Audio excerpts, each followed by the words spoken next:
Some moments shatter a life so completely that the pieces can never be reassembled in quite the same way. England, 1809. The morning air inside St. Mary's Church carried the scent of lilies and beeswax, mingling with the nervous breath of 200 assembled guests.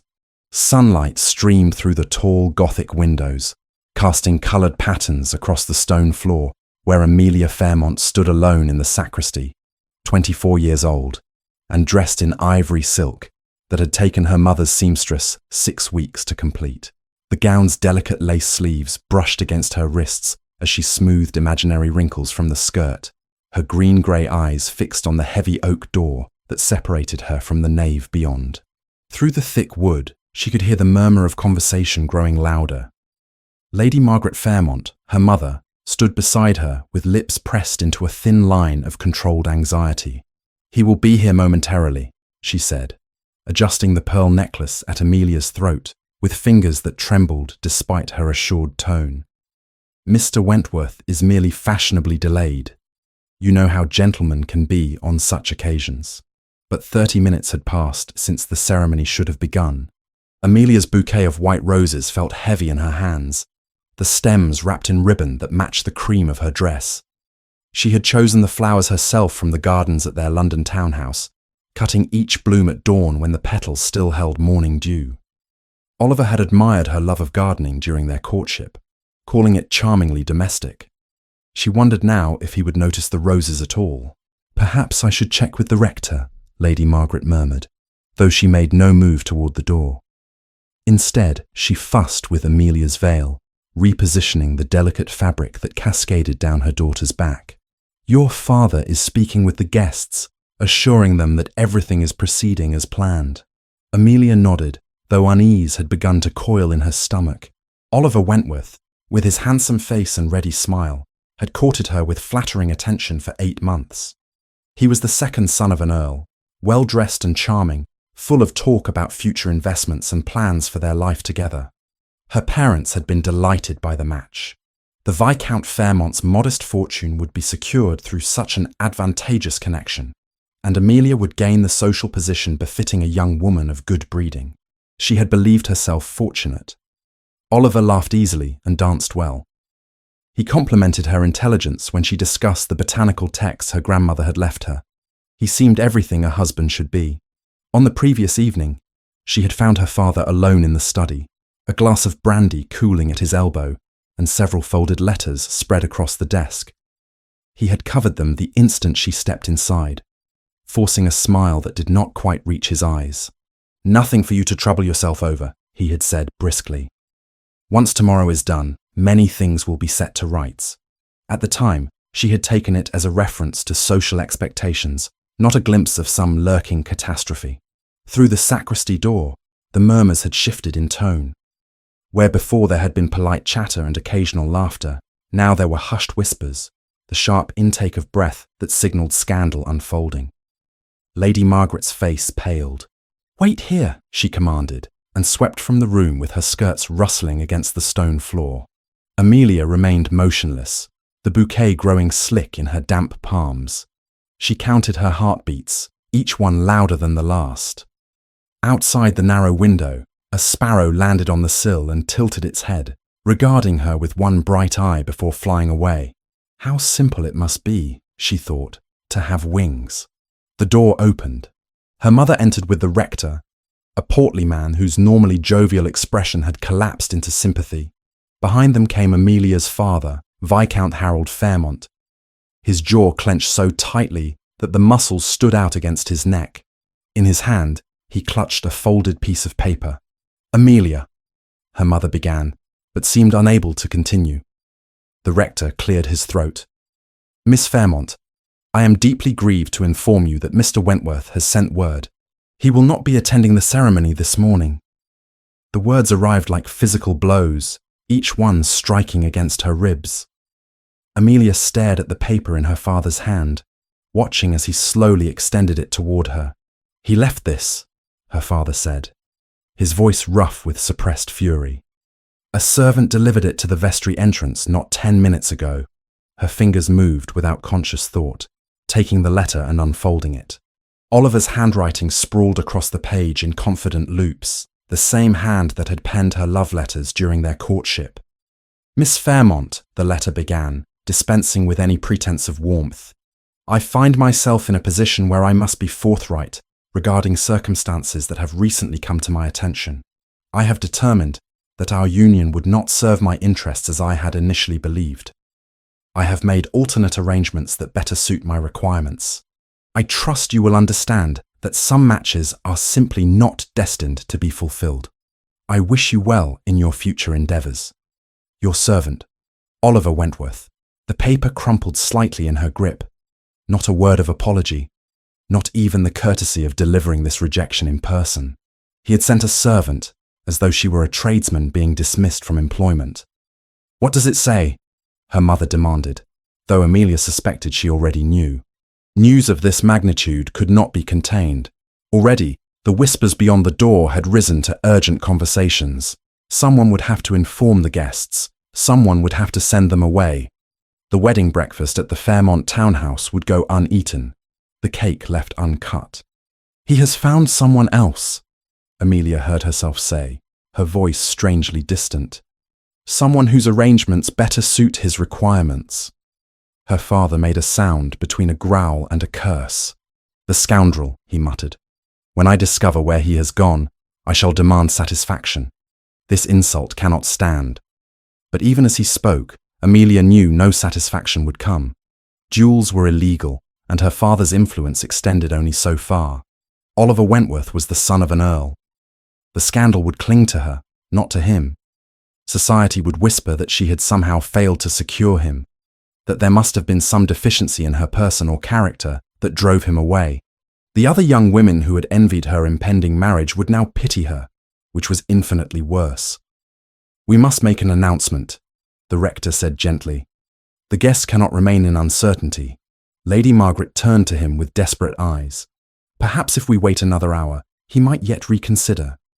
Young men are prone to nervousness on such occasions." "Mother," Amelia interrupted, surprised by the firmness in her own voice. "He is not coming. We both know this." Through the closed door, she could hear footsteps approaching. Male voices, one familiar. The door opened again, and Amelia looked up to see a tall figure standing in the entrance, silhouetted against the light from the nave beyond.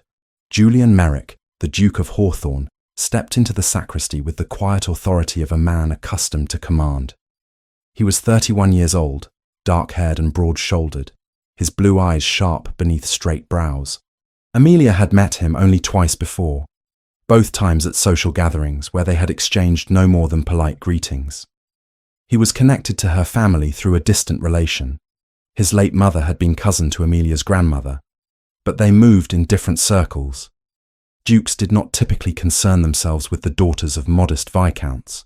"Your Grace," the rector stammered, clearly surprised by the appearance of such elevated company.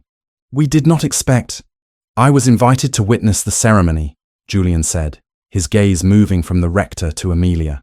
Something in his expression shifted as he took in her wedding dress, the crumpled letter still clutched in her hand, the devastation her mother was trying so desperately to conceal.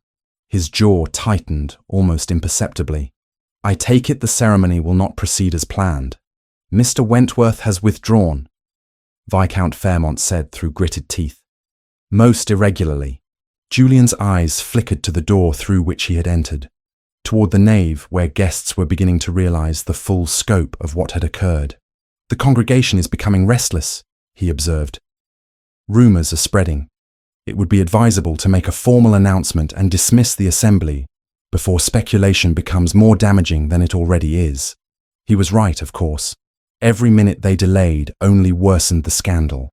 Amelia forced herself to meet his gaze directly. "Thank you for your counsel, Your Grace," she said, and was grateful that her voice did not break. "I believe you are correct." For a moment, something passed between them. A flash of understanding, perhaps, or recognition. Julian's reputation as the Duke of Ice was well earned.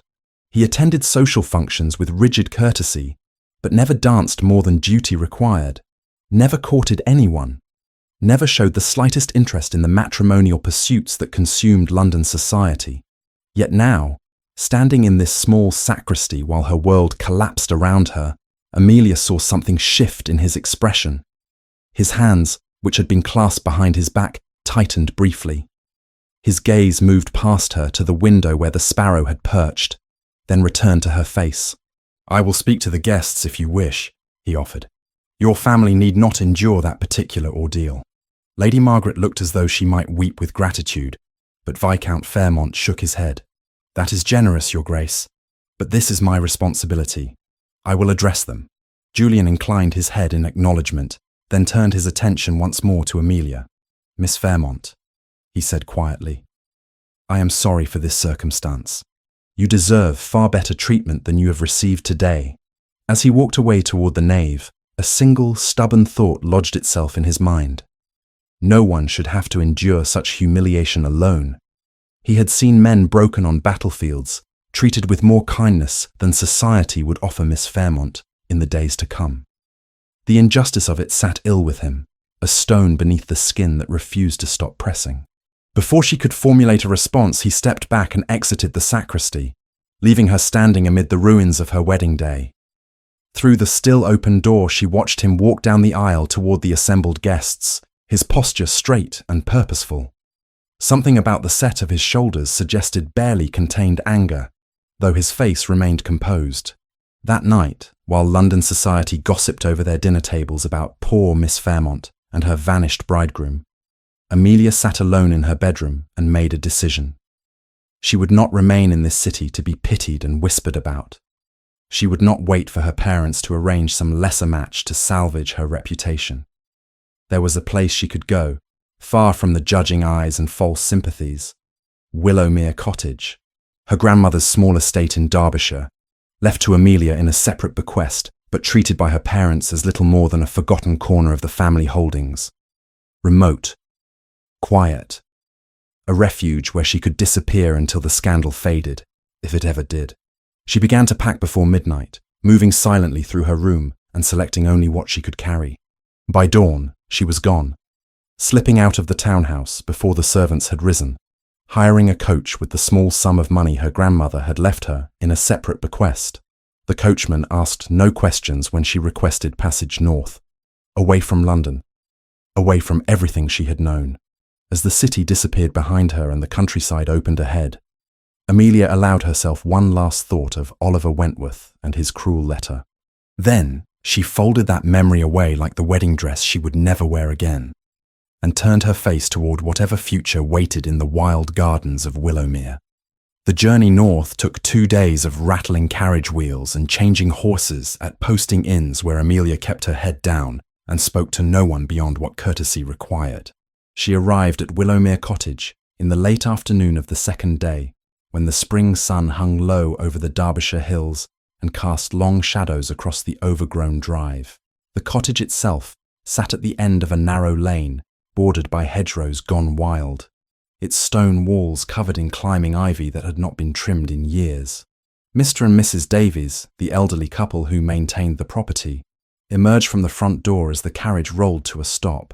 They were both past 60, grey-haired and stooped, but with kind faces that showed surprise rather than judgment at her unexpected arrival. Mrs. Davies wiped flour-dusted hands on her apron and hurried forward. "Miss Fairmont," she said, her voice carrying the soft burr of the local accent. "We had no word you were coming. The cottage is not prepared for visitors of quality." "I am not a visitor, Mrs. Davies," Amelia replied, accepting the woman's help as she descended from the carriage. "I intend to stay for some time. Please do not trouble yourself with elaborate preparations. Whatever state the house is in will suffice." The cottage was smaller than she remembered from childhood visits with her grandmother. 2 stories of grey stone with narrow windows and a slate roof that showed signs of needed repair. Inside, the furniture stood shrouded under holland covers, and a smell of disuse hung in the air, despite Mrs. Davies's obvious efforts to keep the place from falling into complete neglect. The parlour fireplace held cold ashes, and moisture stains marked the ceiling in one corner, where rain had found its way through deteriorating slate. "We'll have fires lit straight away," Mr. Davies said, already moving toward the woodpile. And I'll see about that leak in the roof come morning. Didn't expect anyone to need the place this season. Amelia walked through the rooms slowly, removing her gloves and bonnet. The cottage held memories of her grandmother, who had lived here in widowhood and tended the gardens with passionate devotion. Those gardens now lay visible through the back windows, transformed into a wilderness of overgrown roses and tangled herb beds. The sight of them sent an unexpected pang through her chest. This was what abandonment looked like. This was what happened when no one cared enough to maintain what had once been beautiful. "I will restore the gardens," she announced, surprising herself with the declaration. "Starting tomorrow." Mrs. Davies exchanged a glance with her husband. "That's a considerable task, miss. The grounds have gone quite savage these past years since your grandmother passed." "Then I shall become equally savage in reclaiming them," Amelia said, and meant it. She needed occupation, needed something to exhaust her body so thoroughly that sleep would come without dreams of wedding ceremonies that never happened. "I brought very little with me. Tomorrow I shall need to visit the nearest village for supplies. Where might I find a market?" "Millbrook, miss," Mr. Davies replied. "Quarter-hour's ride on horseback, though longer by foot. They have a market day each Thursday. Small place, but folk are decent enough." That night, Amelia slept in her grandmother's old bedroom, under quilts that smelled of lavender sachets Mrs. Davies must have placed in the wardrobe. The bed was smaller than her London one, the ceiling lower, the window offering a view of nothing but dark countryside and distant stars. No street lamps here, no sounds of carriages passing, only silence, broken occasionally by the call of a night bird or the rustle of wind through the ivy. She did not cry. The tears had dried somewhere during the journey north, leaving behind a peculiar emptiness that felt almost like peace. Oliver Wentworth belonged to her past now, along with London society and her mother's anxious social manoeuvring. Here, in this forgotten corner of Derbyshire, she could be no one's disappointment. She could simply exist. 3 weeks passed in a blur of physical labour that left her hands blistered and her muscles aching. She rose at dawn and worked in the gardens until dusk, hacking away at brambles, pulling weeds that had rooted themselves with stubborn determination, coaxing order from chaos, one bed at a time. Mr. Davies helped when his other duties allowed, teaching her which plants were worth saving and which had grown too wild to recover.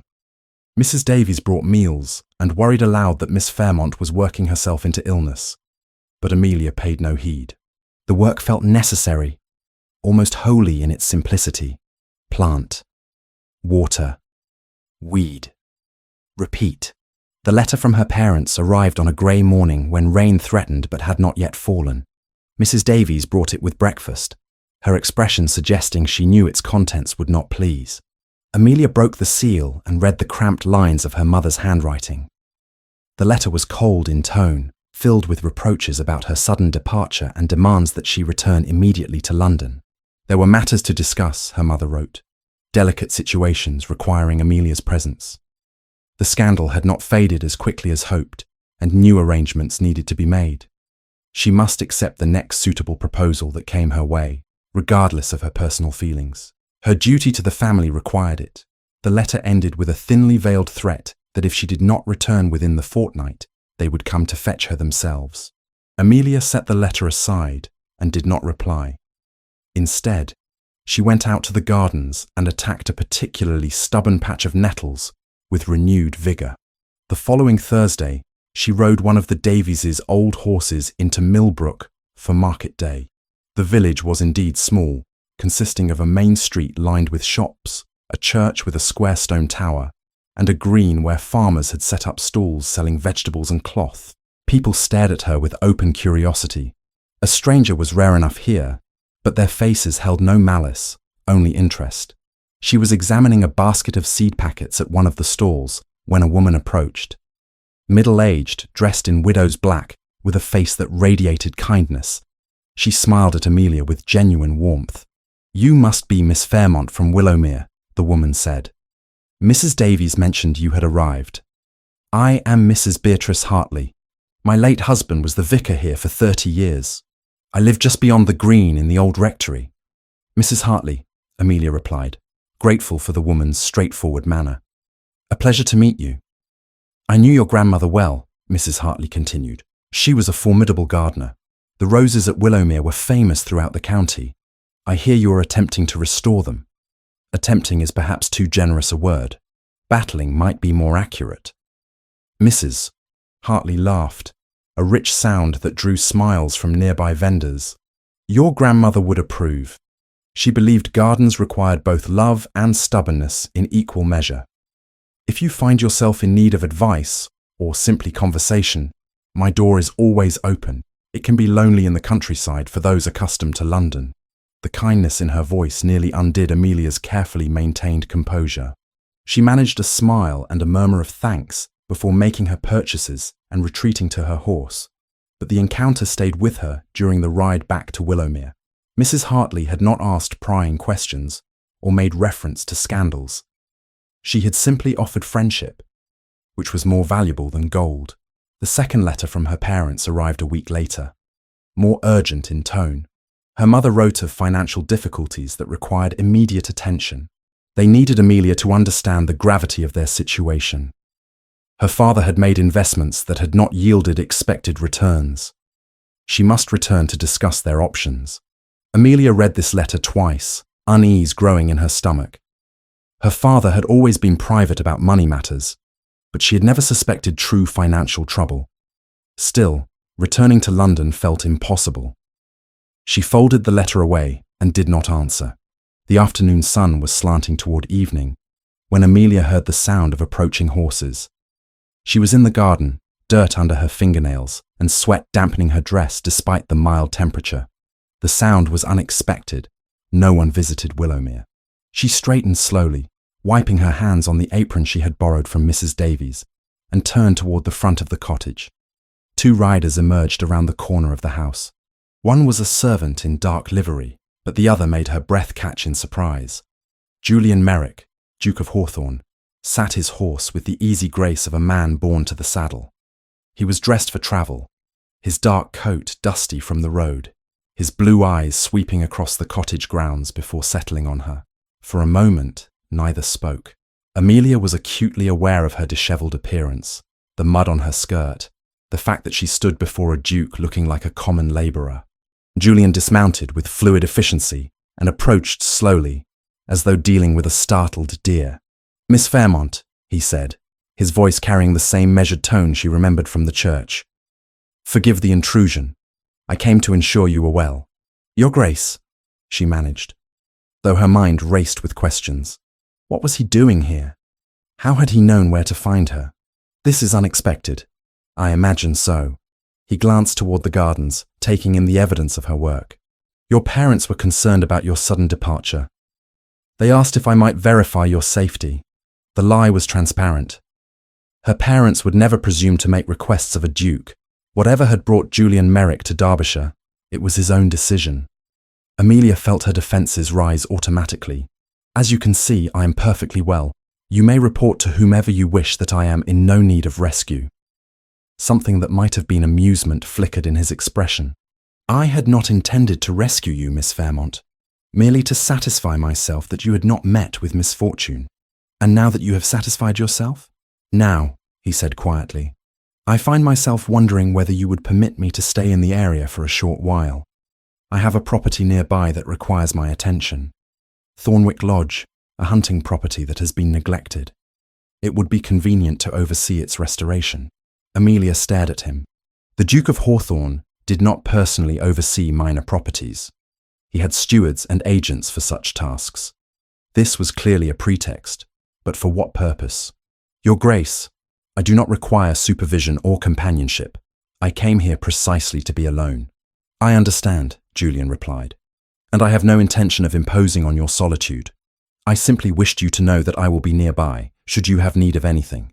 Before she could form a response, he inclined his head in farewell, mounted his horse with the same efficient grace, and rode away with his servant following. Amelia stood in the garden, watching until they disappeared down the lane, and wondered what game the Duke of Ice was playing. Julian Merrick did not leave Derbyshire as Amelia had half expected. True to his word, he took up residence at Thornwick Lodge and proceeded to make his presence known through a series of practical interventions that she found simultaneously irritating and impossible to refuse. 2 days after his arrival, a carpenter appeared at Willowmere with materials to repair the leaking roof. When Amelia protested that she had not requested such assistance, the man simply shrugged and said the Duke had sent him. The following morning, a wagon arrived bearing lumber for the broken fence in the paddock, along with workers who completed the repairs before noon. Amelia considered riding to Thornwick to confront him, but pride held her back. She would not give him the satisfaction of seeing how his interference both rankled and relieved her. Instead, she threw herself into garden restoration with renewed determination, as though proving she needed no one's help for the work she chose to do herself. Their encounters during those first weeks were brief and formal. Julian rode past Willowmere on his way to or from the village, always offering a courteous nod if she happened to be visible. Occasionally, he stopped to inquire whether she lacked anything essential, his tone suggesting he was merely fulfilling a duty to distant relations.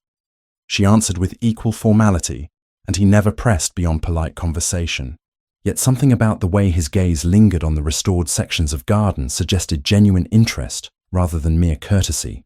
On a Thursday morning 3 weeks after Julian's arrival, Amelia rode into Millbrook for market day and found Mrs. Hartley selecting vegetables at one of the stalls. The older woman's face brightened at the sight of her. "Miss Fairmont, how fortunate," Mrs. Hartley said warmly. "I was hoping to see you. I have fresh scones cooling at home, and far too many for one person to consume. Would you join me for tea?"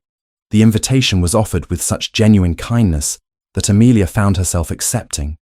Mrs. Hartley's cottage sat just beyond the village green, a tidy stone structure with flowers blooming in window boxes and a small garden that showed expert care. Inside, the rooms were modest but comfortable, filled with books and the lingering scent of baking. Over tea and scones still warm from the oven, Mrs. Hartley proved to be excellent company. She spoke of village life with gentle humour, never prying into Amelia's circumstances, but offering observations about the seasonal rhythms of countryside existence that Amelia's London upbringing had never taught her. When their conversation turned to gardening, Mrs. Hartley's eyes lit with enthusiasm. "Your grandmother had a gift for roses," she said, pouring more tea into Amelia's cup. "She could make them thrive in conditions that would defeat most gardeners.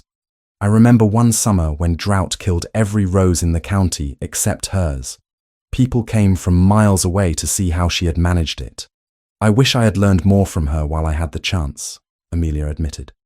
"I was very young when she passed, and my parents were not interested in gardening as anything more than decorative." "Knowledge can be recovered," Mrs. Hartley replied. "I have some of her notes, actually. She gave me cuttings and instructions years ago. You are welcome to them if they would be useful." Before Amelia could respond, the sound of horses drew Mrs. Hartley to the window. "Ah, the Duke," she murmured. "He has been quite active in the neighbourhood since taking residence at Thornwick. Such a change from his reputation. One hears he never leaves London except for obligatory visits to his estates." Amelia rose and glanced through the window, seeing Julian dismounting in the village square. He moved with the same efficient grace she remembered, his dark coat and tall boots marking him as gentry, even without the ducal title. As though sensing observation, he looked toward Mrs. Hartley's cottage and met Amelia's gaze through the window. Something shifted in his expression, a momentary softening that vanished so quickly, she wondered if she had imagined it. "He is a man of few words, Mrs." Hartley continued, returning to her seat, "but many actions. Do you know, he arranged for repairs to the church roof without anyone requesting his assistance. The parish council was astonished. Such generosity is rare among nobility, particularly from those who have no estate connections to the area." "Perhaps he simply has more money than ways to spend it," Amelia said, more sharply than she intended. Mrs. Hartley's expression grew thoughtful. "Perhaps. Or perhaps he understands something about the value of practical kindness over empty gestures.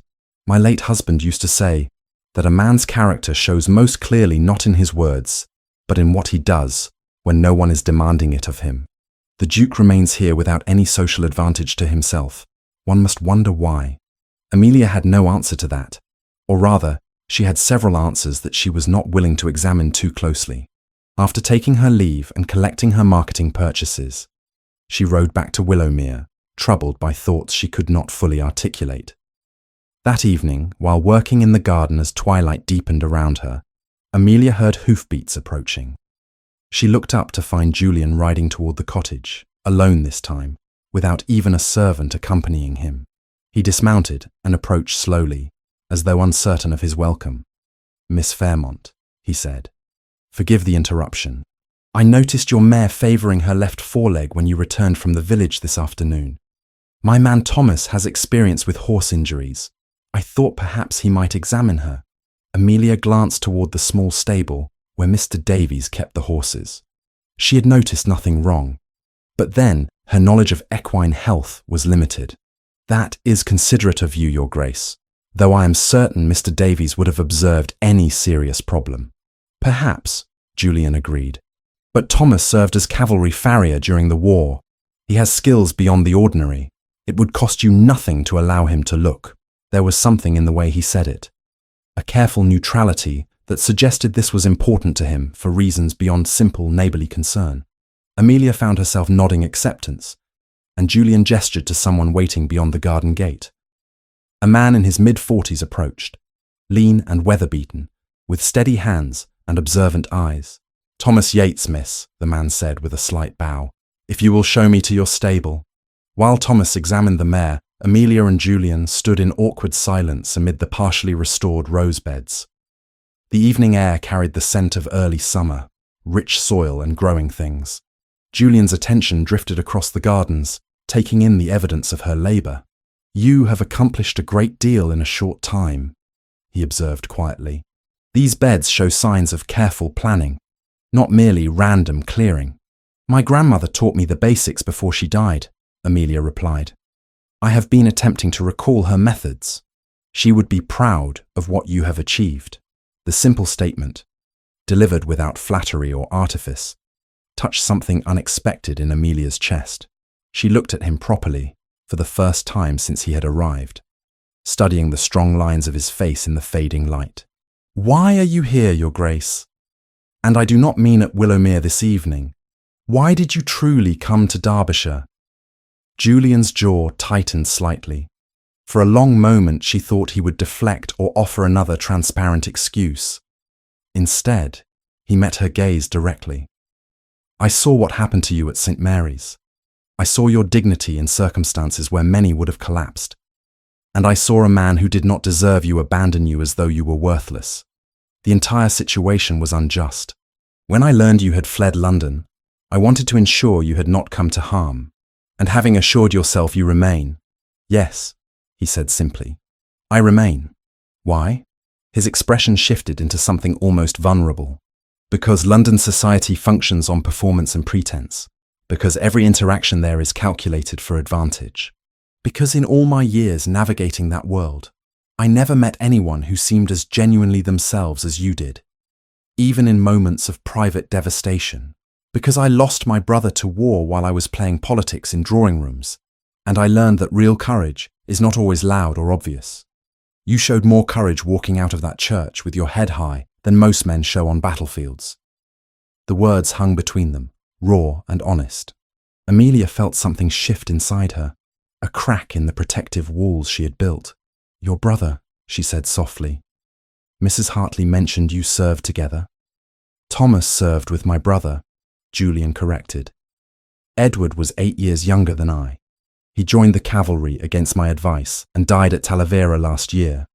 I promised our mother I would protect him, and I failed. Thomas brought his effects home to me. He had been Edward's sergeant, and afterward had nowhere to go. So he came into my service." "I am sorry for your loss," Amelia said, meaning it. "Grief is a peculiar burden. It changes how one sees the world." "Yes," Julian agreed. "It does. It makes one impatient with meaningless social rituals and more aware of what matters. Which is why, Miss Fairmont, I find myself in Derbyshire, attempting, rather poorly, to offer friendship to someone who clearly values her solitude." Before she could respond, Thomas emerged from the stable. "The mare has a stone bruise, miss," he reported. "Nothing serious if treated properly. I have applied a poultice and wrapped the hoof, Keep her stabled for 3 days with the poultice changed daily, and she should recover fully. Mr. Davies will know how to manage it. Thank you, Mr. Yates, Amelia said, grateful for the interruption that gave her time to compose herself. I am in your debt. No debt, miss. Happy to help. Julian mounted his horse, gathering the reins. I will leave you to your evening, Miss Fairmont, but I hope you will consider that friendship need not threaten independence. Sometimes it simply means knowing that someone stands ready to help when help is needed. He rode away into the gathering darkness, and Amelia stood alone among her grandmother's roses, wondering whether she had the courage to trust again. Not romantic trust, that felt impossibly distant, but the simpler trust of companionship, the trust that someone might stay without demanding more than she was ready to give. That night, she wrote a brief response to her parents' letters, informing them she was well and would remain at Willowmere indefinitely. She did not mention Julian Merrick or his presence at Thornwick Lodge. Some things were too complicated to explain in writing, and she was not certain she understood them herself yet. Summer arrived in earnest, bringing with it longer days and the slow transformation of Willowmere's gardens from wilderness into something approaching order. Amelia's hands had grown calloused from work, her complexion darker despite the bonnet she wore against the sun. The change pleased her. She felt substantial in a way London life had never allowed, rooted in soil and purpose rather than floating through drawing rooms like a decorative ornament. Julian's visits became routine, though never predictable. He appeared 3 or 4 times each week, sometimes bringing books he thought she might enjoy, other times simply joining her in whatever task occupied the moment. They developed an unspoken pattern of companionship that required little conversation but felt increasingly comfortable. He helped her stake climbing roses without being asked, worked alongside her weeding herb beds, and proved surprisingly knowledgeable about practical matters her education had ignored. One afternoon in mid-June, they found themselves trapped in the greenhouse when a sudden storm rolled across the hills. Rain hammered against the glass roof while thunder rumbled overhead, and Amelia set aside her trowel with a resigned sigh. Julian stood near the workbench, examining seed packets she had collected from Mrs. Hartley. Your grandmother was meticulous, he observed, reading the faded labels in her handwriting. She noted not just what she planted, but soil conditions, weather patterns, bloom times. These are records a botanist would value. She treated gardening as a science, Amelia replied, watching rainwater stream down the glass panes. My mother thought it unseemly for a woman of her station to spend so much time with her hands in dirt. They argued about it constantly. Your mother values appearances over substance. The blunt assessment startled her into laughter. Your Grace, that is hardly a polite thing to say. Julian, he corrected. We have been working side by side for weeks now. I think we can dispense with excessive formality when we are alone. He set down the seed packets and turned to face her fully. And I am not being impolite. I am being honest. Your mother prioritizes social position and reputation above all else. She would have had you marry a scoundrel rather than face temporary embarrassment. Amelia leaned against the workbench, studying him. The stormlight cast shadows across his strong features, and she noticed details she had previously overlooked. The small scar near his left temple, the way his jaw tightened when he spoke of things that angered him, the unexpected gentleness in his hands when he handled fragile seedlings. You speak as though you know my mother well, she said quietly. I know women like her. London society is full of them.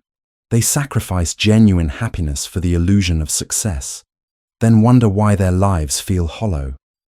He paused, then added more softly. I watched my own mother do the same thing.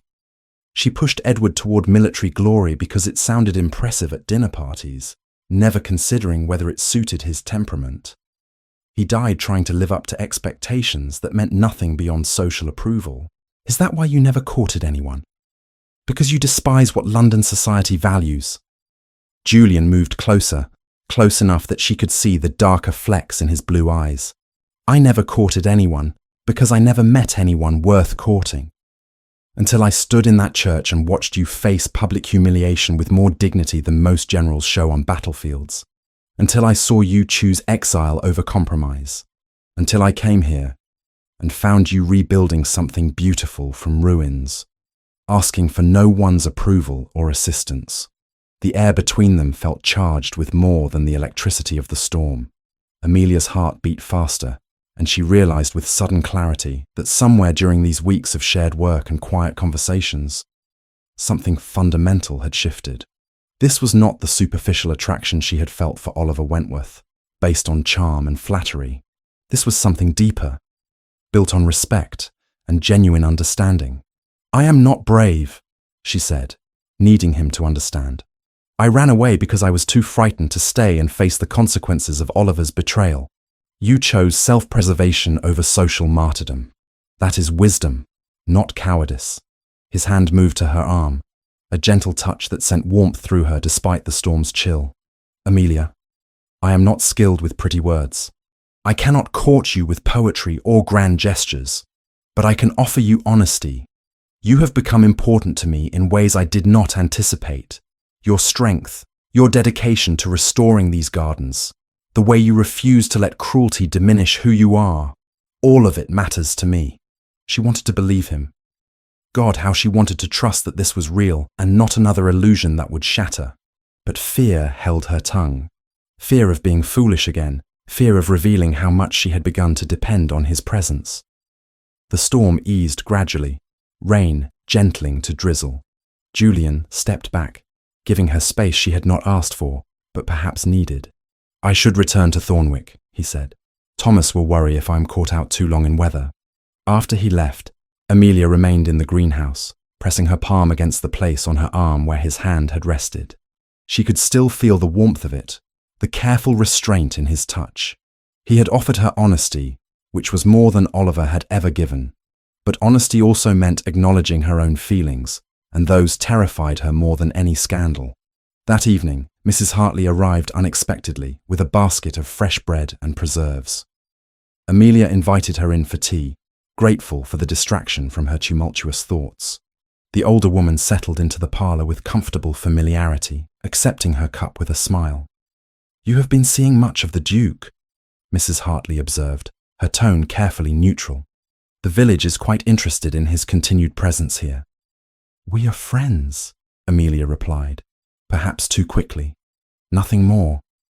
Mrs. Hartley's expression turned knowing. "My dear, my late husband used to say, judge people by their consistent actions, not their pretty words. The Duke has remained in Derbyshire for nearly 2 months now, far longer than any property inspection requires. He has no social obligations here, no family connections beyond the most distant. Yet he stays, and he spends his time helping you restore gardens that benefit him not at all. Actions speak quite loudly when one chooses to hear them. I do not know if I can trust my own judgment anymore," Amelia admitted. "I believed Oliver when he said he cared for me. I was completely wrong. Mr. Wentworth said what you wanted to hear. The Duke says what is true, whether or not it pleases. There is a considerable difference." Mrs. Hartley set down her teacup and leaned forward. "I am not suggesting you rush into anything, but do not let one man's cruelty blind you to another man's genuine regard. That would be letting Oliver Wentworth win, even in absence." After Mrs. Hartley departed, Amelia sat alone in the gathering dusk and allowed herself to examine the feelings she had been avoiding. She thought of Julian's patience, his understanding of her need for independence, his willingness to work beside her without demanding anything in return. She thought of the way he spoke about his brother with such raw grief, the careful way he handled delicate plants, the quiet fury in his voice when he mentioned Oliver's betrayal. Perhaps, she thought, trust was not something that arrived fully formed. Perhaps it was built gradually, like her gardens, one careful action at a time. Julian had been planting seeds of trust for weeks now, tending them with consistent care. The question was whether she had the courage to let them grow. The next morning, she woke to find a letter tucked under her door. Julian's handwriting, precise and clear. "Amelia, I spoke more plainly yesterday than I perhaps should have. If I have made you uncomfortable, I apologize. Your friendship matters more to me than any romantic consideration. I will respect whatever boundaries you require. Yours, Julian." She held the letter for a long moment, reading between the carefully formal lines to the vulnerability beneath. He was giving her permission to reject him without losing his companionship, offering safety even as he acknowledged deeper feelings. It was, she realized, exactly the sort of thing a man who truly cared would do. Amelia dressed carefully, plaited her hair with more attention than usual, and rode to Thornwick Lodge. Julian answered the door himself, surprise and something like hope flashing across his face before his usual composure returned. "I received your letter," she said without preamble. "And I have a response, though I would prefer to deliver it in person rather than in writing." "Of course. Please, come in." Ooh. She followed him into a study lined with books, noting the masculine simplicity of the furnishings. The maps spread across a large desk, the comfortable disorder of a space actually used for work rather than display. He gestured to a chair, but she remained standing, needing to say this while courage lasted. "You told me yesterday that you cannot offer poetry or grand gestures," she began. "But what you can offer is infinitely more valuable. You have given me time to heal. You have respected my need for independence while showing me I need not face everything alone. You have asked nothing of me except what I was willing to give freely." She paused, gathering her thoughts. "I am not ready for courtship in any formal sense. The scandal is too recent, my heart too bruised. But I am ready to stop pretending I do not value your presence. I am ready to acknowledge that when you are not here, I miss you. And I am ready to see where honest friendship might lead, if given time to develop naturally."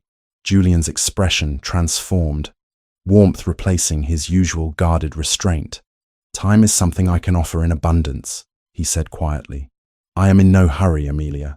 What matters is that you know I am here, and I will remain here as long as you permit it."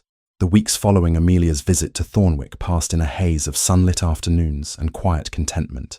She and Julian fell into an easy rhythm of shared meals and companionable work, their conversations ranging from botanical minutiae to philosophical debates about literature and politics. He brought her books from his library, and she taught him the proper way to deadhead roses without damaging new growth. It felt natural in a way her courtship with Oliver never had, built on mutual respect rather than performance.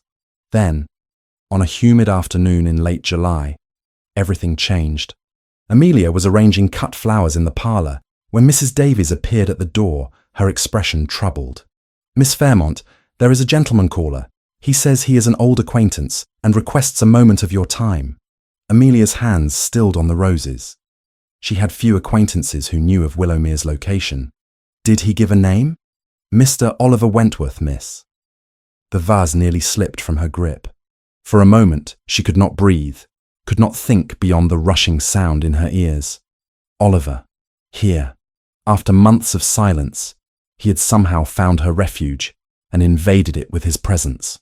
"Tell him I am not receiving visitors," she said, forcing her voice to remain steady. "I already did, miss. He was most insistent, said it was a matter of urgent importance regarding your family." Her family. Amelia's stomach twisted with anxiety. Perhaps something had happened to her parents. Perhaps this was not about Oliver at all, but genuine crisis. She set down the vase carefully. "Very well. Show him to the parlour, but ask Mr. Davies to remain nearby." Oliver Wentworth entered the room, looking much as she remembered. Handsome in a conventional way, with his fair hair and easy smile. But she noticed things now that love's blindness had concealed before. The slight wear on his coat cuffs, suggesting financial strain, the calculating assessment in his eyes as he took in the cottage's modest furnishings, the false warmth in his expression. "Amelia," he said, moving forward as though to take her hands. She stepped back instinctively, and he halted, hurt flashing across his face. "You look well. Country life suits you." "Mr. Wentworth," she replied coolly, deliberately formal. "Mrs. Davies mentioned urgent family matters. Please state your business quickly." His smile faltered. "I see you are still angry about our unfortunate misunderstanding in London. I had hoped time would have softened your feelings." "Misunderstanding?" The word emerged sharper than she intended. "You abandoned me at the altar with a cruel letter, and no explanation beyond your own self-interest. That was not a misunderstanding. That was betrayal. I was under tremendous pressure, Oliver said, his tone shifting to something pleading. Financial difficulties I could not escape. Catherine Bromley's family promised relief from my circumstances. I made a terrible mistake in judgment.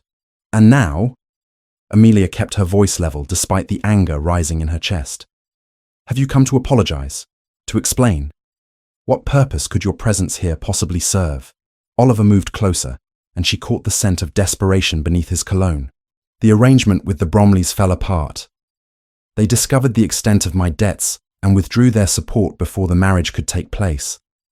I find myself in an even more difficult position than before.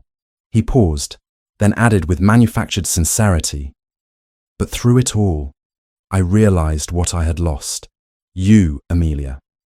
Your genuine affection, your steadfast character. I was a fool to prioritize money over true companionship. She stared at him in disbelief. You expect me to believe you came here out of rekindled affection? After everything? I came because I made a grievous error and wish to correct it. Society will forgive my hasty departure if we announce renewed intentions. Your reputation will be restored, and we can begin again on firmer ground. Surely you must see the wisdom in accepting this opportunity for redemption. The audacity of it left her momentarily speechless.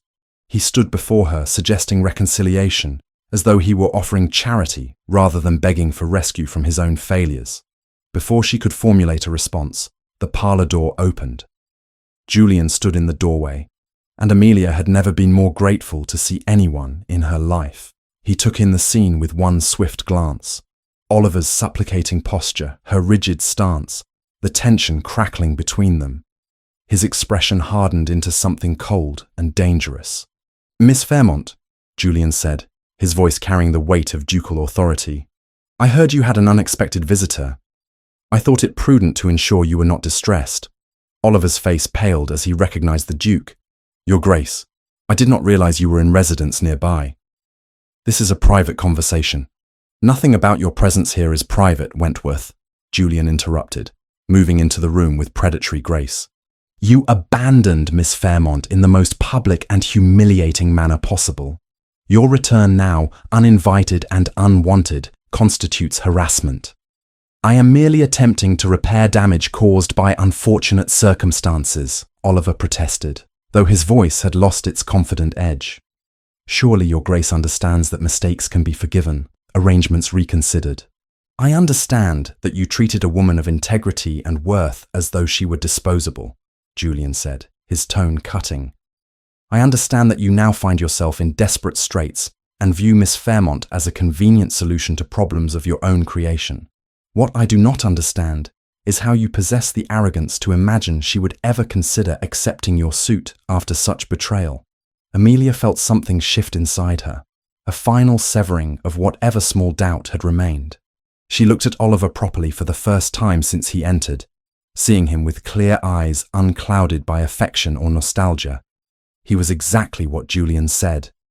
Desperate, manipulative, thinking only of his own advantage. Mr. Wentworth, she said, her voice steady and certain. The Duke is correct. You did not come here because you value me or regret causing pain. You came because your schemes failed, and you need rescue from consequences you brought upon yourself. But I am not a solution to your problems. I am not a commodity you can discard and then reclaim when convenient. Amelia, please be reasonable. I am being perfectly reasonable, she continued, cutting him off. What happened between us taught me something valuable. It taught me the difference between pretty words and genuine regard, between someone who takes what serves them and someone who gives without demanding return. You were never capable of real affection, Oliver. You were only ever capable of calculation. Oliver's expression shifted from pleading to something uglier. You think your position is secure here, alone and scandalous. Society will never forget what happened. No respectable man will want you after being publicly rejected. I am offering you a chance to salvage something from ruin, and you throw it back in my face. She does not need salvaging, Julian said, his voice dangerous in its quiet intensity. And she certainly does not need the doubtful honor of connection to a man drowning in debts and devoid of character. I suggest you leave, Wentworth, immediately. And if I choose to stay? To speak with Amelia further about matters that do not concern your grace? Julian's hand moved to rest on the back of a chair, and Amelia noticed the whiteness of his knuckles. Then you will discover exactly how much I can make your already difficult circumstances infinitely worse. I have considerable influence in London. One word from me, and what few doors remain open to you will close permanently. Your creditors will become less patient. Your family's tolerance will evaporate. Do I make myself clear? The threat hung in the air, unmistakable and absolute. Oliver looked between them, calculation warring with fury in his expression. Finally, he stepped back, adjusting his coat with jerky movements. This is not finished, he said, directing his words at Amelia. You will regret refusing this opportunity when scandal continues to follow you and no other options present themselves. The only thing I regret, Amelia replied quietly, is ever believing you were worth my affection. Now leave my property and do not return. Oliver departed with a final glare that promised future trouble. The moment the door closed behind him, Amelia felt her legs weaken. She sank into the nearest chair, hands trembling with delayed reaction. Julian crossed the room and knelt beside her chair. His face creased with concern. Are you well? He asked gently. Did he harm you? No. He only confirmed what I already knew. She looked at him. This man who had appeared like some avenging force at exactly the right moment. How did you know to come? Thomas saw an unfamiliar horse at your gate. He recognized it as the type desperate men rent when they cannot afford to maintain their own. I came immediately. His hand covered hers carefully. I should have dealt with him more permanently in London when I had the chance. What you did was perfect, Amelia said. You let me speak first. You let me reject him myself, rather than simply removing him. That mattered more than you know. Julian studied her face with such intensity that she felt exposed. You were magnificent, stronger than steel and twice as unyielding. He came here expecting to find you broken and willing to accept crumbs. Instead, he found a woman who knows her own worth. The sincerity in his voice undid something inside her. She had been maintaining such careful control, keeping such careful distance between acknowledgement and action. But Oliver's appearance had clarified everything. Julian had rushed to defend her not because she was weak, but because he valued her. He had threatened a man of his own class to protect her dignity. He had stood back and let her fight her own battle while remaining ready to intervene if needed. That was love, not Oliver's calculated courtship or pretty lies. This quiet, steadfast presence that asked for nothing but offered everything. Julian, she said softly, I am grateful you are here. I will always be here, he replied, for as long as you permit it. Oliver's departure did not bring the peace Amelia had anticipated. 3 days later, a carriage bearing the Fairmont crest appeared in the drive, and her parents descended upon Willowmere with the force of a military invasion. Amelia watched from the parlour window as her mother directed servants to unload trunks, her father's face grim as he surveyed the modest cottage. She met them in the entrance hall, her posture straight and her expression carefully neutral. Lady Margaret embraced her with brittle formality, while Viscount Fairmont remained stiffly near the door, his jaw clenched with barely suppressed anger. We received word from Mr. Wentworth, her mother said without preamble, that you refused his generous offer of reconciliation. Amelia, we must speak immediately about your situation. There are matters you do not understand. There is nothing to discuss, Amelia replied calmly. Oliver came here seeking rescue from his own failures. I declined to provide it. That is the extent of the matter. Her father made a sound of frustration. You declined the opportunity to salvage your reputation and secure your future. Do you have any comprehension of how dire our circumstances have become? Perhaps you should explain these circumstances, Amelia said, gesturing to the parlour, since you have travelled all this way to discuss them. See, inside the modest room, her parents settled with obvious discomfort on furniture they clearly considered beneath their station. Lady Margaret smoothed her travelling dress with agitated movements, while the Viscount paced before the fireplace. Your father has experienced financial reversals, her mother began carefully. Investments that were expected to yield returns have instead produced significant losses. We find ourselves in a delicate position. Delicate? Her father's voice rose sharply. We are nearly bankrupt, Margaret. Amelia deserves the truth. My gambling debts have accumulated beyond what I can repay. Creditors are threatening legal action.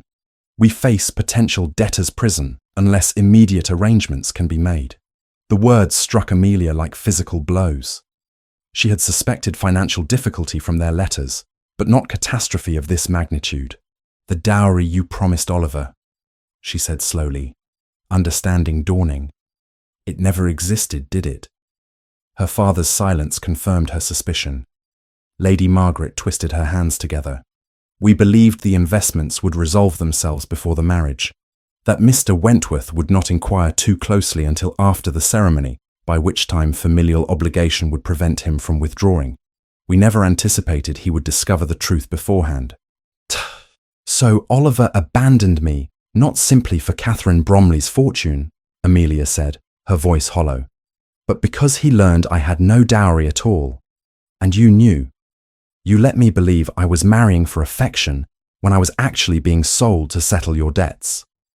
We were protecting the family, her mother protested. You have responsibilities to your position, to maintaining our social standing. You were using me, Amelia interrupted, anger finally breaking through her composure. I was a commodity in a transaction that failed.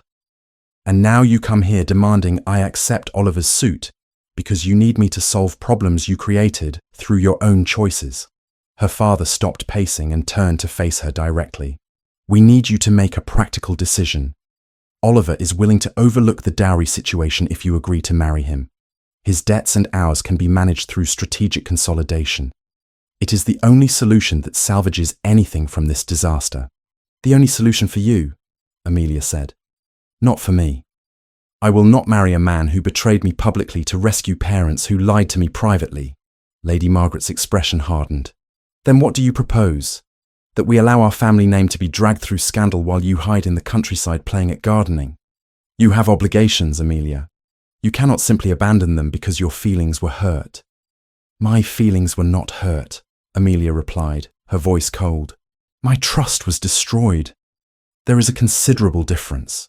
She stood, moving to the window where she could see the garden she had rebuilt through months of solitary labour. You speak of obligations and family duty. But what obligation did you fulfill when you gambled away our security? What duty did you honour when you attempted to deceive Oliver and, failing that, expected me to accept the consequences of your failures? You ungrateful child, her mother hissed. Everything we did was to secure your future. Everything you did was to maintain appearances while hoping someone else would pay the cost, Amelia interrupted. I am sorry for your circumstances, truly, but I will not compound your mistakes by making the greatest mistake of my life. Her father's face flushed dangerously. You have no income of your own. This cottage belongs to the family estate. How long do you think you can maintain this fantasy of independence before reality forces you back to London? The cottage was my grandmother's separate property, Amelia said. Facts she had verified with the family solicitor weeks ago. It passed to me directly under her will, along with a modest annual income from the trust she established. I am not as dependent on your support as you believed. The silence that followed felt heavy with shocked betrayal. Her mother's face paled, while her father stared as though seeing a stranger. Finally, Lady Margaret rose with rigid dignity. I see we have wasted our journey, she said, her voice brittle. You have chosen selfishness over family loyalty. When you find yourself completely isolated by scandal, with no respectable prospects remaining, do not expect us to welcome you back with sympathy. I expect nothing from you, Amelia replied quietly. That, at least, will spare us all future disappointments. Her parents departed within the hour, their carriage disappearing down the lane in a cloud of dust and unspoken recriminations. Amelia stood watching until they vanished from view, feeling simultaneously liberated and bereft. She had severed the ties that bound her to obligation and expectation, but the cutting had left wounds that would take time to heal. She was still standing at the window when Julian arrived an hour later, his expression concerned. Thomas had obviously informed him of the Fairmonts' arrival and departure. He entered the parlour without knocking, taking in her rigid posture and pale face. "They told you everything," he said. It was not a question. "They told me they are bankrupt, that my dowry never existed, that Oliver discovered the truth and fled to save himself from a marriage that would bring him nothing but debt." Her voice remained steady through sheer force of will. "They want me to marry him anyway, to somehow salvage their reputations and finances through advantageous union with a man equally desperate." Julian crossed to her, standing close enough that she could feel his warmth. "And you refused?" "Of course I refused. But Julian," she turned to face him, and he saw the devastation in her eyes. "They lied to me, used me.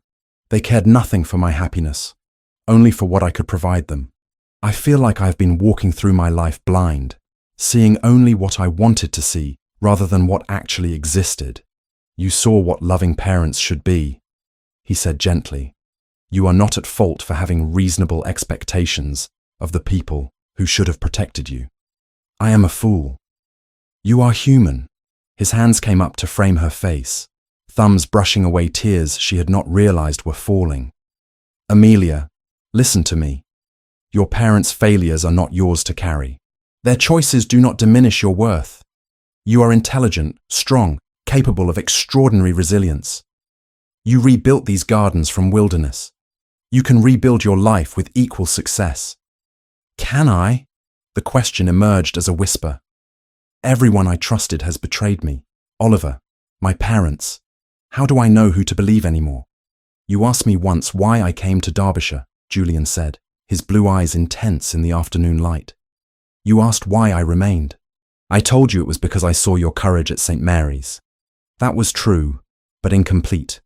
I remained because in a world of performance and calculation, you were genuine, because your kindness to servants was not strategic, but instinctive, because when cruelty shattered your world, you did not become cruel in return. You simply became more careful, which is wisdom, not weakness." His words wrapped around her like shelter. "You have been so patient with me, never demanding more than I could give. Because patience is easy when the outcome matters. Amelia, I have watched you heal yourself over these months, watched you find strength you did not know you possessed. I would wait years more if needed, simply to remain in your presence. But I want you to know." He paused, choosing words with visible care. "What I feel for you is not pity or obligation. It is profound admiration for who you are, deep affection for the person you have become, and hope that someday you might trust me enough to allow me closer to your heart." She looked at him, this man who had defended her against Oliver, who had helped her rebuild gardens without taking credit, who had offered friendship when romance felt impossible and never pressured for more. The realization came like dawn breaking, gradual then suddenly complete. "I already trust you," she said. "That terrifies me. But it is true. Then will you trust me now?" He stepped closer, closing the final distance between them. "Trust that I mean what I say, that I will not abandon or betray you, that what I offer is not convenience, but genuine regard, built on months of knowing exactly who you are." The storm outside had been building all afternoon, and as Julian finished speaking, rain began to fall. Amelia heard it against the windows, steady and cleansing. She thought of her parents' departure, Oliver's rejection, all the ways her old life had dissolved. And she thought of Julian, who had appeared in the wreckage and stayed. "I trust you," she whispered, and reached for him.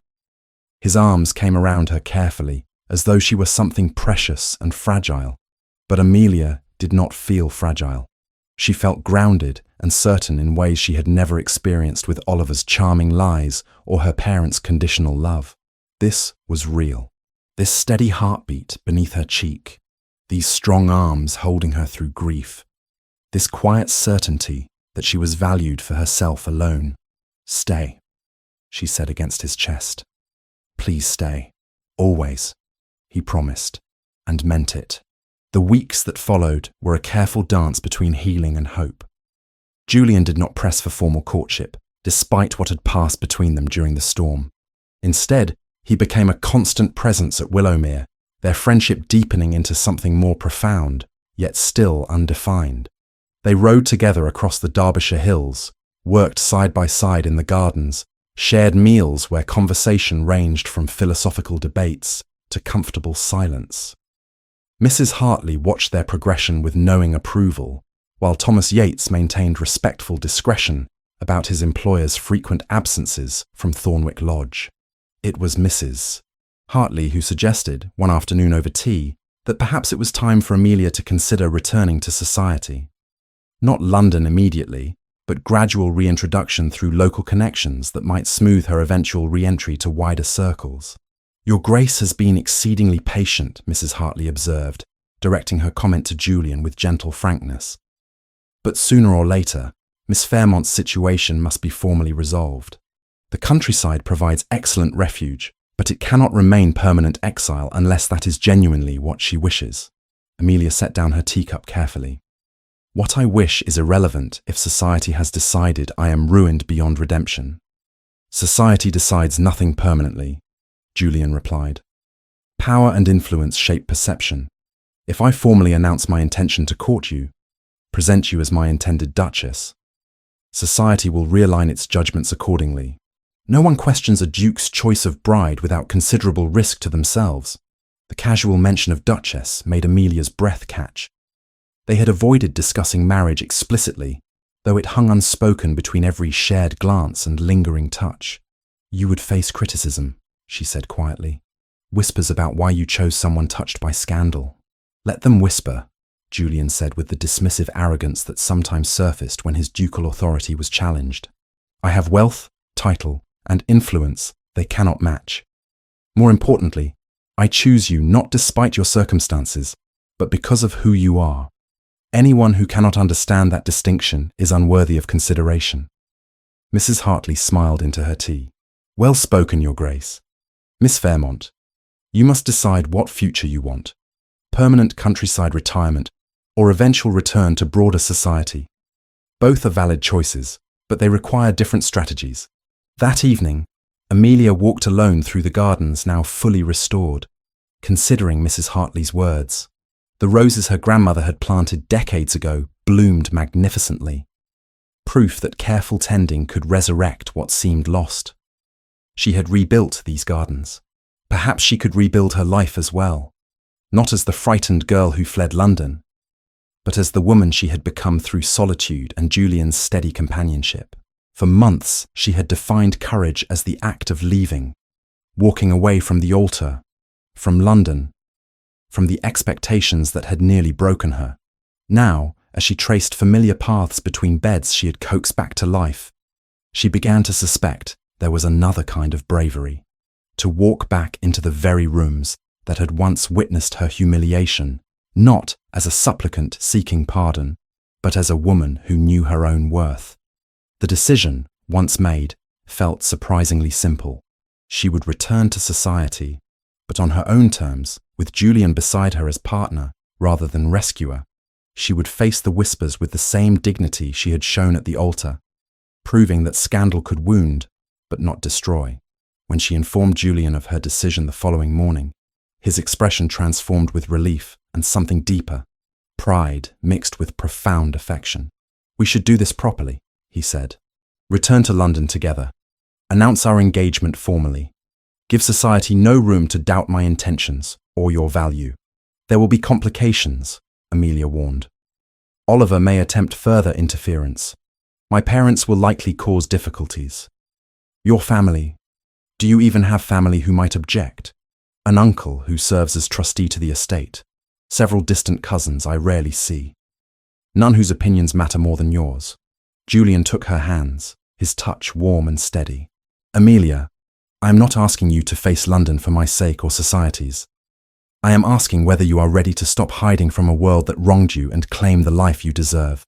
She thought of her grandmother, who had lived here after widowhood by choice, not exile, who had built beauty from wilderness through sheer determination. "Yes," she said, "I am ready." The journey to London took 3 days. during which they stopped at respectable inns, where Julian ensured Amelia had separate accommodation and proper chaperonage through a maid he hired specifically for propriety's sake. Every detail was managed to prevent additional scandal, though Amelia suspected rumours would spread regardless.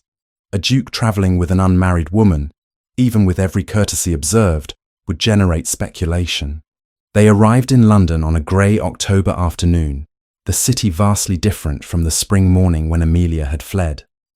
Julian escorted her directly to his townhouse in Mayfair, where his staff received her with such careful deference that she knew he had prepared them thoroughly. A suite of rooms had been arranged for her use, and an elderly cousin of Julian's was already in residence to serve as chaperone, ensuring absolute propriety. The formal announcement of their engagement appeared in the papers 2 days later. Julian had composed it with characteristic directness. Julian Merrick, Duke of Hawthorne, is pleased to announce his betrothal to Miss Amelia Fairmont, daughter of Viscount and Lady Fairmont. The engagement was formed during residence in Derbyshire and is the result of sincere attachment and mutual regard. A wedding date will be announced in due course. The response was immediate and divided. Some of Julian's social circle expressed delight, others bewilderment that the Duke of Ice had finally chosen to marry, and still others whispered about the irregularity of courting a woman so recently involved in public scandal. Amelia heard none of it directly. Julian shielded her carefully during those first days, but she knew the whispers existed. The first true test came at a ball hosted by the Duchess of Pemberton, a woman whose social standing made her approval nearly mandatory for acceptance in highest circles. Julian had secured an invitation and escorted Amelia with such visible pride that entering the ballroom felt less terrifying than she had anticipated. Conversations faltered as they appeared. Amelia felt the weight of dozens of eyes assessing her, judging her, comparing her to the humiliated bride of months ago. But Julian's hand at her back remained steady, his expression daring anyone to show disrespect. The Duchess herself approached, a formidable woman in her 60s with sharp eyes and sharper wit. "Your Grace," she said to Julian, "how unexpected to see you at a ball. You typically avoid such gatherings with admirable consistency." "I had no reason to attend before," Julian replied smoothly. "Now I have every reason. May I present my betrothed, Miss Amelia Fairmont?" The Duchess studied Amelia with disconcerting intensity. "Miss Fairmont, I understand you have been residing in Derbyshire. Quite the change from London society." "Yes, Your Grace," Amelia replied, keeping her voice steady. "I found the countryside beneficial for reflection and restoration. Sensible. London can be exhausting, particularly when one becomes the subject of unkind gossip." The Duchess's expression softened slightly.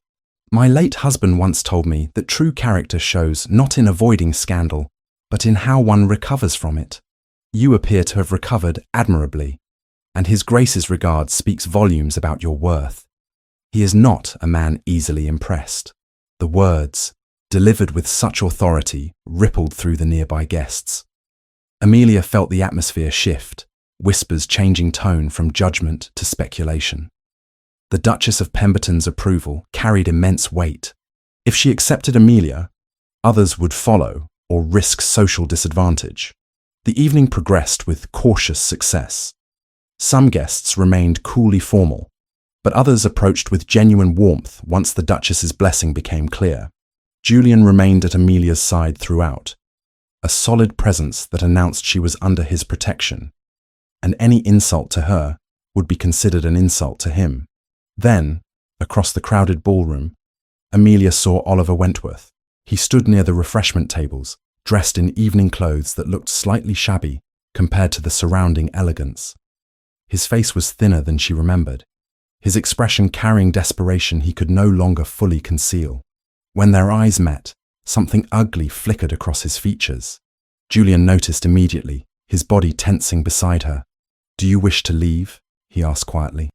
"No," Amelia replied, though her heart raced. Running accomplished nothing before. It will accomplish nothing now. In Derbyshire, she had refused him for the sake of her own sanity, reclaiming her right to live without the weight of his betrayal. Here, beneath chandeliers and the watchful gaze of London society, the stakes were different. This was not merely about private closure. This was about who she would be remembered as. The girl who had been abandoned, or the woman who had chosen herself. Oliver began moving toward them through the crowd. Julian stepped slightly forward, positioning himself between them with subtle protectiveness. When Oliver reached them, he offered a bow that was correct, but held mockery in its precision. "Your Grace," he said to Julian. "Miss Fairmont, how delightful to see you both." "Mr. Wentworth," Julian replied, his voice cold enough to freeze. "I had not expected to find you at such a gathering. I thought your financial circumstances precluded participation in events requiring appropriate attire." Oliver's smile tightened. "I manage.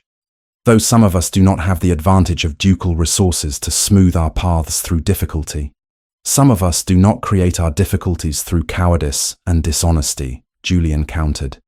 "You would do well to remember that your current circumstances are consequences of your own choices." The nearby guests had fallen silent, sensing confrontation. Oliver's face flushed, but he turned his attention to Amelia with poisonous sweetness. "Miss Fairmont, I hope you understand what you are undertaking. His Grace is known for his coldness, his inability to form genuine attachments. When the novelty of rescue wears thin, you may find yourself bound to a man incapable of true affection." Before Julian could respond, Amelia stepped forward. "Mr. Wentworth," she said clearly, her voice carrying to the listening audience, "you know nothing of genuine affection. You have confused calculation for courtship and self-interest for devotion. His Grace has shown me more authentic regard in months than you managed in false months of pretense. I suggest you leave this gathering before you embarrass yourself further." Oliver's expression twisted with fury. "You think you have won, but society has a long memory.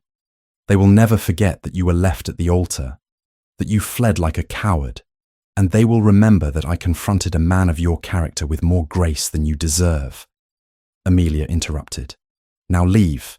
You are not welcome in my presence." For a moment, Oliver looked as though he might continue his attack. Then Julian moved forward slightly, his posture radiating threat despite making no overt gesture. Oliver stepped back, his courage failing, and retreated through the crowd with what dignity he could salvage. The ballroom remained silent for several heartbeats. Then the Duchess of Pemberton began to clap, slow and deliberate applause that drew all attention to her. "Well said, Miss Fairmont," she announced. "It is refreshing to see someone handle a scoundrel with such admirable directness." Other guests began applauding as well, and Amelia felt the final barrier break. She had faced Oliver publicly and prevailed. Society had witnessed her strength rather than her victimhood. Whatever whispers continued, they would carry less power now. Julian took her hand, his expression showing pride and affection mixed with relief. "You were magnificent," he said quietly. "Steel wrapped in silk." "I learned from observing you," Amelia replied, and meant it. His steadiness had taught her that true strength required neither aggression nor submission, simply unwavering certainty in one's own worth. That night, as Julian escorted her back to his townhouse, Amelia looked at the city she had fled months ago and felt no fear. She had returned not as the same frightened girl, but as someone fundamentally changed. Whatever challenges remained, she would face them with Julian beside her, not as her rescuer, but as her equal partner in building a life neither shame nor scandal could diminish. The wedding took place on a crisp November morning in Millbrook, not in the grand London churches where ducal marriages typically occurred, but in the small stone chapel where Mrs. Hartley's late husband had once preached. It was Amelia's choice, and Julian had agreed without hesitation, understanding what it meant to marry where she had found strength rather than where scandal had broken her. The chapel filled with an unusual assembly.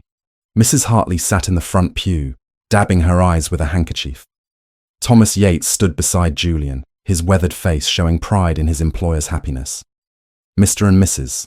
Davies occupied a place of honour, having travelled from Willowmere with flowers cut from the restored gardens. A handful of Julian's London acquaintances had made the journey, along with the Duchess of Pemberton, whose attendance signalled unequivocal social approval. Notably absent were Amelia's parents, who had sent neither acknowledgement nor blessing after receiving the wedding invitation. Their absence stung less than Amelia had anticipated. She had built a new family from people who valued her for herself. Mrs. Hartley with her motherly wisdom, the Davies with their quiet loyalty, Thomas with his respectful service, and Julian with his unwavering devotion. Blood did not define family. Choice and constancy did. Amelia wore a gown of ivory silk, simpler than the elaborate dress that had hung unworn in London months ago, but infinitely more meaningful. Mrs.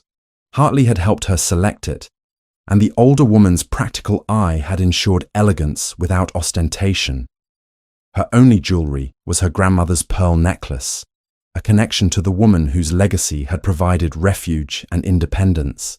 Julian stood at the altar in dark mourning dress, his expression when she entered carrying a bouquet of Willowmere roses, more eloquent than any poet could achieve. His eyes held wonder, as though he could not quite believe this moment had arrived, that the woman who had rebuilt gardens from wilderness had chosen to build a life with him. The ceremony was brief and traditional, the rector's words about commitment and partnership resonating in the small space. When Julian took her hand to slip the gold band onto her finger, his touch was steady and sure.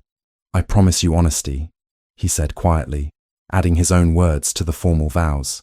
"I promise you respect and partnership. I promise that you will never doubt your worth or my constancy." "I promise you trust," Amelia replied, her voice clear despite the emotion tightening her throat. "I promise to choose courage over fear. I promise that we will build something real, not performative, together."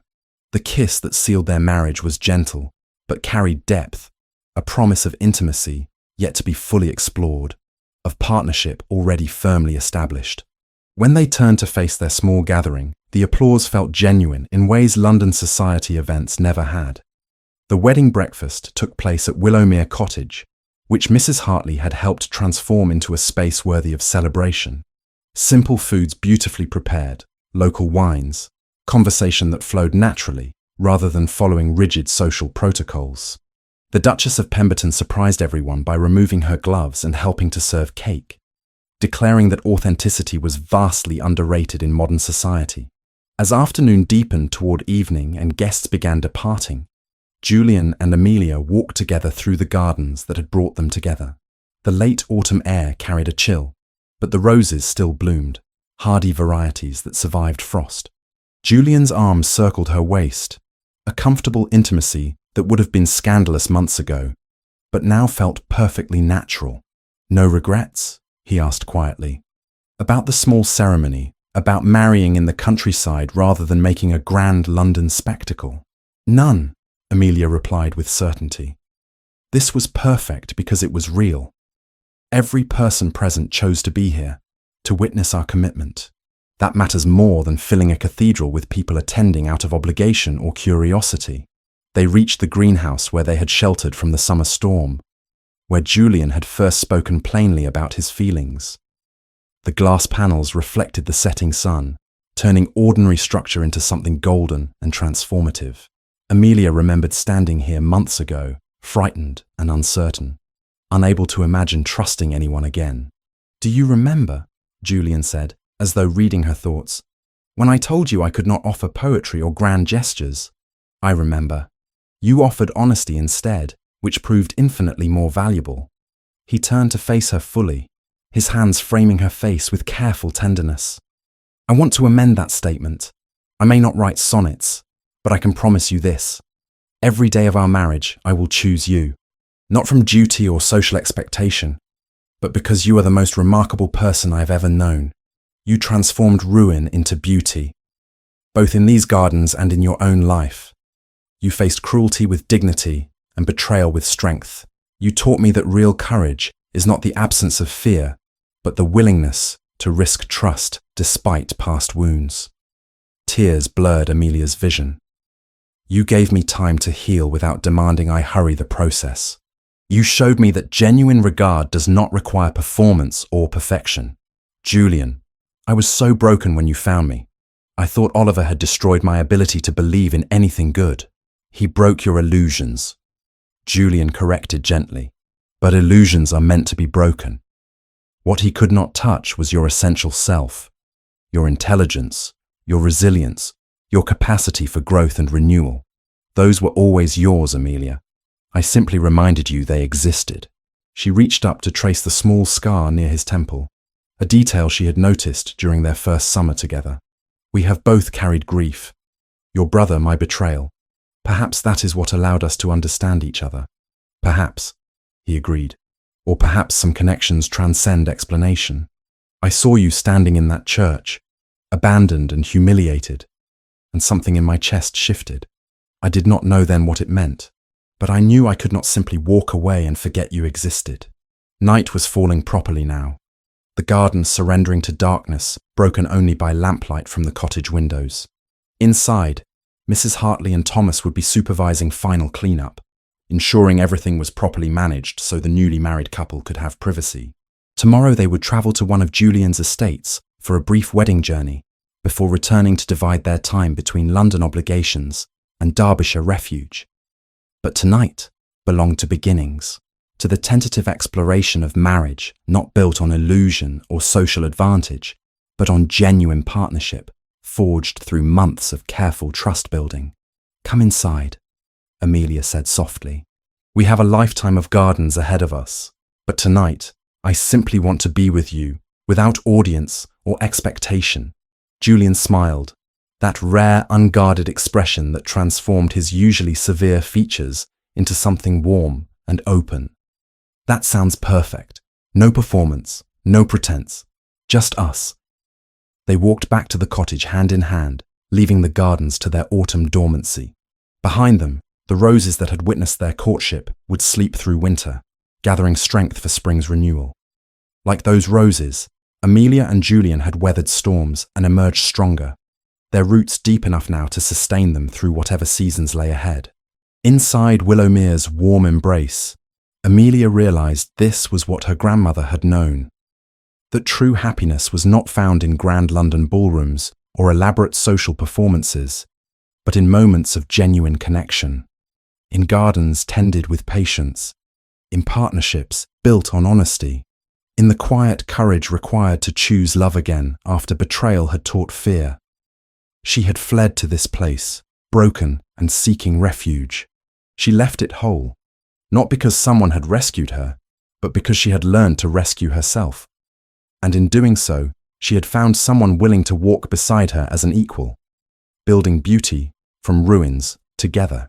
The cottage door closed behind them, and whatever lay beyond, society's continued whispers, her parents' eventual reckoning, the ordinary challenges of married life, could wait. Tonight was simply theirs, the first of thousands of nights to come, each one a choice to continue building the life they had imagined during those long summer afternoons in grandmother's garden. Some love stories begin with grand passion.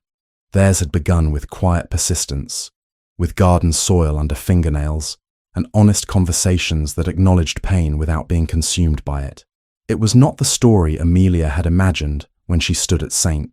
Mary's altar awaiting a groom who never arrived. It was infinitely better.